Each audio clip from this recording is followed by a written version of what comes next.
Hello students, आज हम history का चैप्टर नंबर 2 स्टार्ट करेंगे। न्यू किंग्स एंड किंगडम्स, नए राजा और उनके साम्राज्य।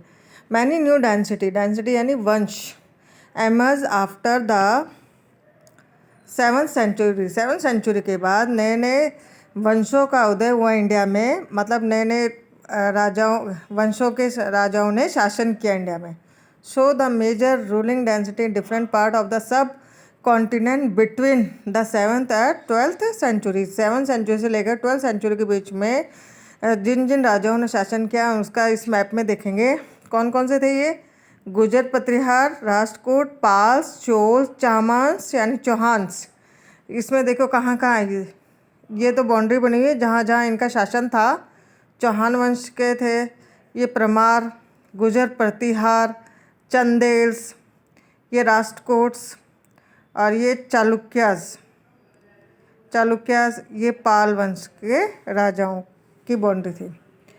The image of new density, नए राजवंशों का उदय। By the 17th century there were big landlords or warriors chief in different region of the subcontinent. 7th century के बाद बड़े बड़े भूस्वामी और योद्धा जो युद्ध में जीतने वाले होते थे मुख्य रूप से सामने आए।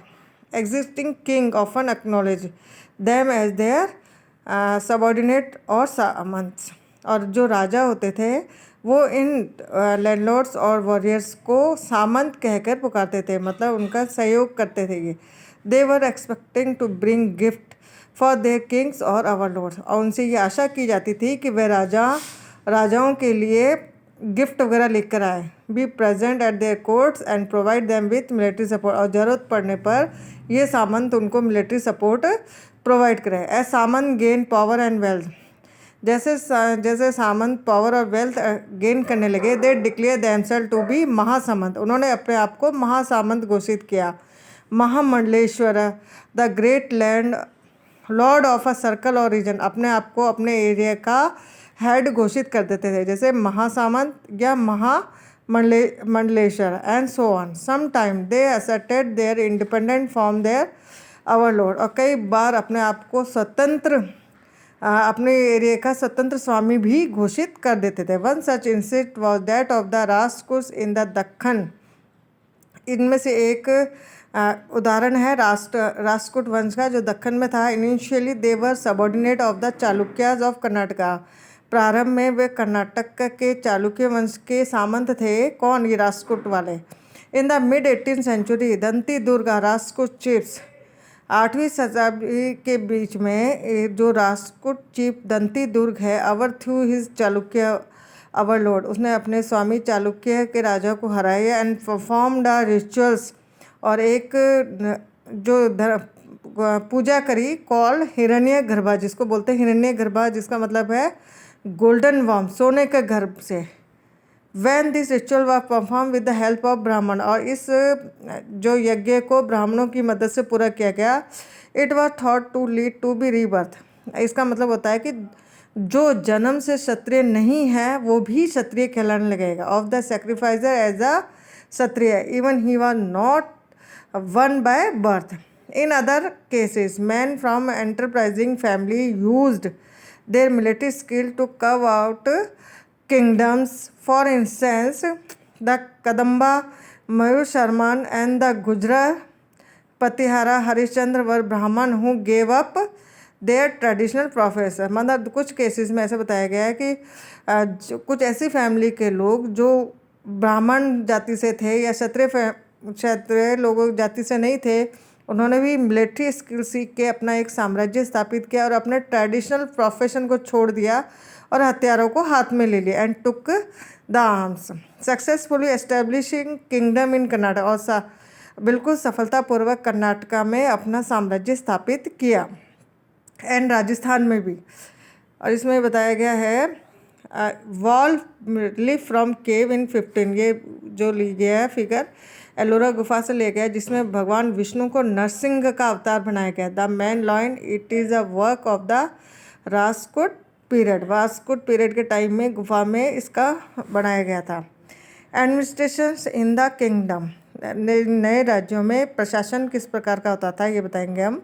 Man of these new Kings adopted high sounding titles. जो नए राजा बनाए इन्होंने अपने आप को बहुत ही भारी भरकम टाइटल दिए, जैसे maharajadhiraja, great king, overlord of king मतलब राजाओं का भी राजा, त्रिभुवन चक्रवर्तिन, लॉर्ड ऑफ त्रिवर्ल्ड, तीन संसार का स्वामी, एसो on. However in speed of such claim मतलब अपने आप को बहुत ही अच्छी उपाधियों से इन्होंने सम्मानित किया। They often shared power with their samanta as well as with association of peasant traders and Brahmans. यानी ये लोग सामंतों के साथ, पीसेंट ट्रेडर, ब्राह्मण के साथ अपनी पावर्स को शेयर करते थे।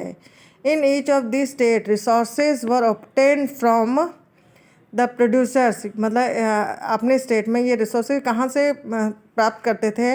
डैट इज़ पीसेंट से, कैटल कीपर से, आर्टिशन से, हु वर ऑफन प्रेसिडाइड और compelled to surrender part of what they produce.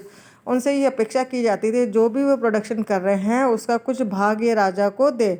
Sometimes these were claimed as rent के तौर पे इनसे ये प्रोड्यूसर्स लिया जाता था या प्रोडक्शन लिया जाता है due to lord who asserted that he own the land.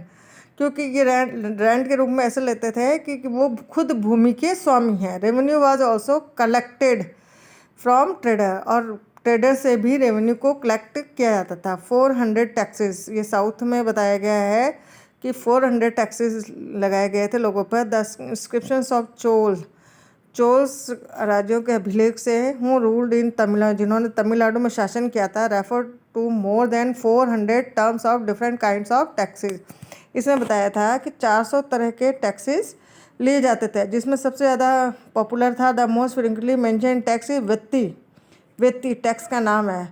Taken not in cash, जो कैश के रूप में नहीं बल्कि बेगार प्रथा के रूप में, यानी ज़बरदस्ती श्रम कराना, in the form to force labour के रूप में ये टैक्स लिया जाता था। और कदमाई, ये टैक्स है लैंड रेवेन्यू के रूप में लिया जाता था। There were also taxes on thatching the houses, मकान की छत डालने पर टैक्स लिया जाता था। ये the use of leather to climb palm tree पर चढ़ने के लिए जो सीढ़ी यूज़ की जाती थी उसका टैक्स लिया जाता था। Assess of succession to family property, और उत्तराधिकार में जो प्रॉपर्टी मिलती थी उसके नाम पर भी टैक्स लिया जाता था। The resources were used to finance the kingdoms establish, मतलब ये जो रिसोर्सेज थे टैक्स के रूप में जो भी पैसा वगैरह मिलता था राजा की आय का साधन था और उसके आधार पर अपना साम्राज्य स्थापित करता था। As well as construction on temple, और ये पैसा टेम्पल्स के कंस्ट्रक्शन में, फोर्ट यानी किले के कंस्ट्रक्शन में भी राजा लगाता था। They were also use to fight war, इसके अलावा युद्ध भी, इस धन को युद्ध में भी खर्च करता था। विच वर in turn expected to lead of acquisitions of wealth in the form of plunder, और ये आशा की जाती थी कि युद्ध के बाद लूटपाट में उनको पैसा मिलेगा, access to land, इसके अलावा भूमि मिलेगी, as well as trade routes भी प्राप्त होगा। The functionaries for collecting revenue were generally recruited from influented families, जो टैक्स को कलेक्ट करने के लिए जिस व्यक्ति को लगाया जाता था वो ज़्यादातर इन्फ्लुएंटल फैमिली यानी शाही फैमिली के लोगों को लगाया जाता था जिनका प्रभाव दबदबा होता था। And position were often hereditary, और ख़ानदानी रूप से ये पद चले आते थे। This was true about the army as well, इन इसी तरह आर्मी में भी खानदानी पद चले जाते थे। In many cases close relative to the king held their position, मतलब अधिकतर केसेस में जो राजा अपने क्लोज रिलेशन वालों को ही अच्छे पदों पर नियुक्त करता था।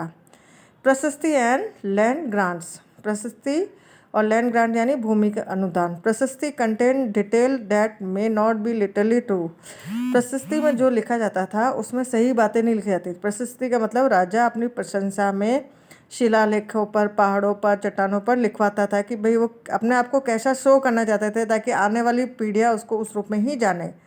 But they tell us how rulers wanted to depict themselves as valiant यानी शूरवीर के तौर पर, victorious warriors for example. These were composed by learned Brahman, और अधिकतर ये सारे प्रशस्ति कौन लिखते थे? उच्च कोटि के ब्राह्मण।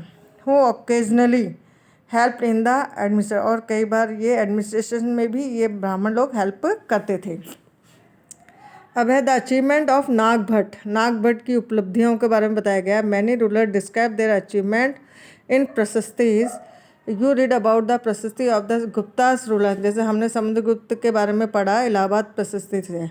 वन प्रशस्ति रिटन इन संस्कृत, एक प्रशस्ति संस्कृत में लिखी गई है। एंड फाउंड इन ग्वालियर, जो ग्वालियर में मिली है, मध्य प्रदेश में मिली है। डिस्क्राइब द एक्सप्लॉइट्स, ग्वालियर कहाँ है? मध्य प्रदेश में। Gwalior Madhya Pradesh. Describe the exploits of Nagabhata, जिसमें नागभट्ट के जो प्रतिहार, गुजर प्रतिहार का राजा था, उसके बारे में बताया गया है।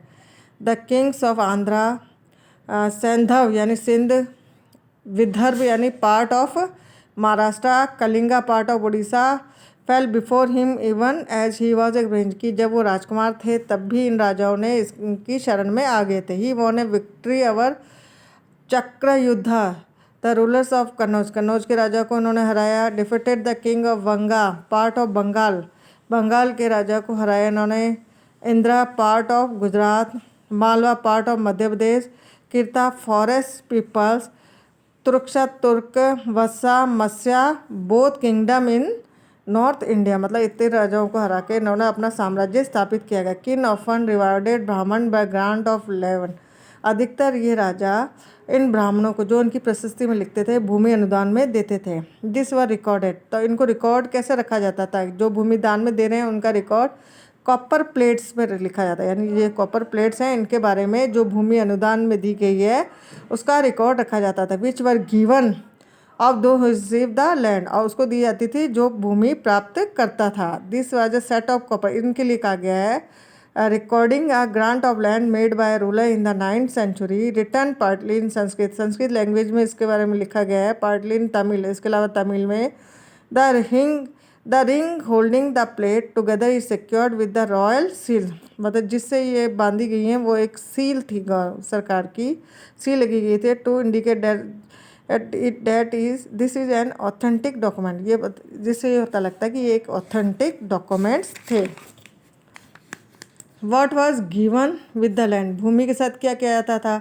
This is a part of Tamil section, इस एक एग्जाम्पल के तौर में देखेंगे। तमिल सेक्शन की एक लैंड है given below by the Cholas, जो चोल राजाओं के द्वारा दी गई थी। We have demarcated the boundary of land by making earthen embankments as well as planting है थ्रोनी बुशी, की हमें जो भूमि मिली है उसके आसपास हमने मिट्टी के किनारे या पेड़ पौधे या झाड़ियाँ लगाकर इसकी बॉन्डिंग की है।